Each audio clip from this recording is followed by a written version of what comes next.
BRS MLA Maganti Gopinath ఆదివారం అనారోగ్యంతో చనిపోయిన విషయం తెలిసిందే.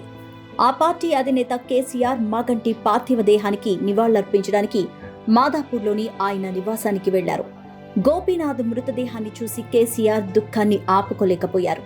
ఆయనతో ఉన్న అనుబంధాన్ని తలుచుకుని కేసీఆర్ వెక్కి వెక్కి ఏడ్చారు. రాష్ట్ర ప్రభుత్వం జూబ్లీహిల్స్ ఎమ్మెల్యేగా ఉన్న మాగంటి గోపీనాథ్ కు అధికారిక లాంఛనాలతో అంత్యక్రియలు జరపబోతోంది. ఇక టీడీపీ పార్టీలో ఉన్నప్పుడు కూడా కేసీఆర్ గోపీనాథ్ కలిసే పనిచేశారు. ఆ తర్వాత మాగంటి గోపీనాథ్ బీఆర్ఎస్ లో చేరి కేసీఆర్ కు ఇంకా చేరువయ్యారు. కేసీఆర్ మనవడు హిమాంశు, మాగంటి గోపీనాథ్ కుమారుడు ఇద్దరు బెస్ట్ ఫ్రెండ్స్. అలా ఆ రెండు కుటుంబాల మధ్య చాలా సన్నిహిత సంబంధాలున్నాయి.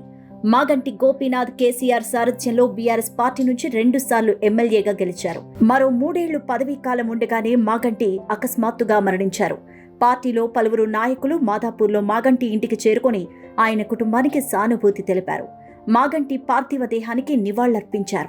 మరోవైపు 3 ఏళ్ల పదవీ కాలం ఉండగానే మాగంటి గోపీనాథ్ మృతి చెందడంతో ఆ తర్వాత ఇక్కడ ప్రాతినిధ్యం వహించేది ఎవరు అనే చర్చ కూడా ప్రారంభమైంది.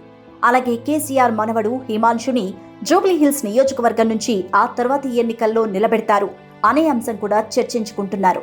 నిజంగానే రాజకీయాల్లో అంతగా అనుభవం లేని హిమాంశుని కేసీఆర్ తదుపరి ఎన్నికల్లో నిలబెడతారా? మాగంటి మరణంతో జూబ్లీహిల్స్లో రాజకీయ పరిణామాలు ఎలా మారబోతున్నాయి అనేది వేచి చూడాలి.